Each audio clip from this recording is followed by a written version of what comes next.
Bismillahirrahmanirrahim. Assalamualaikum warahmatullahi wabarakatuh. Saya Tajul Lenda, NPM saya 1821020092.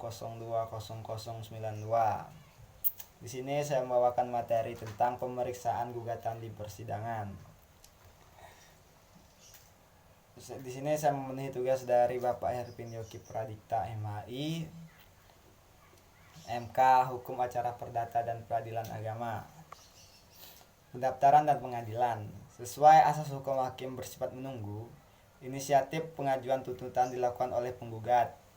Tindakan pertama yang harus dilakukan penggugat adalah mendaftarkan gugatan di Kepanitraan Pengadilan Negeri dengan memperhatikan kompetensi relatif pengadilan negeri yang bersangkutan. Proses pendaftaran ini dimulai dengan membayar biaya perkara sesuai dengan asas beracara, dikenakan biaya. Pendaftaran tersebut akan ditindaklanjuti dengan suatu penetapan ketua pengadilan negeri yang merujuk susunan majelis hakim pemeriksa perkara tersebut. Pemanggilan dilakukan oleh jurusita dengan menyerahkan surat pengadilan ekspolit, berita acara pemanggilan, dan khusus untuk tergugat disertai salinan surat gugatan. Putusan karena tidak hadir pada sidang pertama, pasal 148 RBJ atau 124 HIR, memuat ketentuan bila penggugat yang telah dipanggil dengan sepatutnya tidak datang menghadap dan juga tidak menyuruh orang mewakilinya, maka gugatan dinyatakan gugur dan penggugat dihukum untuk membayar biaya dengan tidak mengurangi hak untuk mengajukan gugatan lagi setelah melunasi biaya tersebut. Namun pasal 150 RBJ atau pasal 126 HIR masih memberi kelonggaran kepada majelis hakim untuk tidak menjatuhkan putusan pada persidangan pertama dan untuk memerintahkan juru sita untuk memanggil penggugat sekali lagi untuk hadir dan juga memanggil pihak yang sebelumnya telah hadir tergugat untuk menghadap lagi pada hari persidangan berikutnya yang telah ditetapkan. Upaya pendamaian. Pasal 154 RBJ atau 130 HIR antara lain menentukan bila pada hari yang telah ditetapkan para pihak datang menghadap, maka pengadilan negeri dengan perantaraan ketua berusaha mendamaikannya. Yang kedua, bila dapat dicapai perdamaian, maka di dalam sidang itu juga dibuat sesuai akta dan para pihak dihukum untuk menaati perjanjian yang telah dibuat, dan akta itu mempunyai kekuatan serta dilaksanakan seperti sesuatu surat keputusan biasa. Yang tiga, terhadap suatu keputusan tetap semacam itu tidak dapat diajukan banding. Jawaban dan ekspresi. Tidak ada ketentuan yang mewajibkan tergugat memberikan jawaban. Namun jawaban ini sangat penting bagi tergugat karena apabila tergugat tidak memberi jawaban, tergugat harus menyadari ia harus memikul akibat dari sikapnya.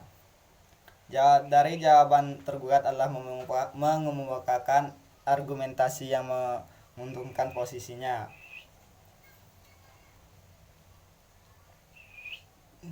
Jawaban yang tidak langsung mengenai pokok perkara yang lain disebut ekspresi atau tangkisan. Sasaran dari ekspresi adalah tidak diterimanya gugatan penggugat. Ada bermacam-macam ekspresi yang dapat dikelompokkan menjadi dua macam. Yang pertama yaitu ekspresi prosesual. Ekspresi prosesual adalah yang mendasarkan diri pada hukum acara perdata. Misalnya ekspresi yang menyangkut kompetensi absolut, ekspresi yang perdata menyangkut kompetensi relatif, ekspresi yang karena ni bis in idem dan sebagainya.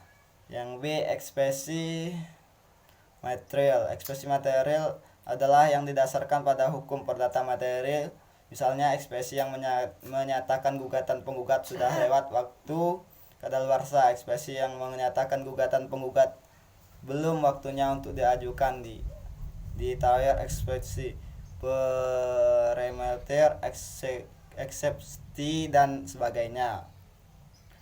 Sekian gugatan rekopensi atau gugatan baik untuk gugatan balasan diatur dalam pasal 157 dan 158 RBG pasal 132 A dan 132 B HIR.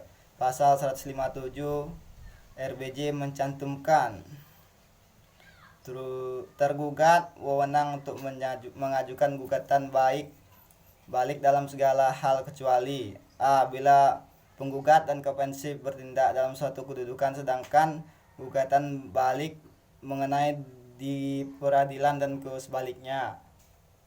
Yang B. Bila mana pengadilan negeri yang menangani gugatan asal tidak berwenang mengadili persoalan yang menjadi ini gugatan balik yang bersangkutan. Yang C. Tentang perselisihan mengenai pelaksanaan keputusan hakim.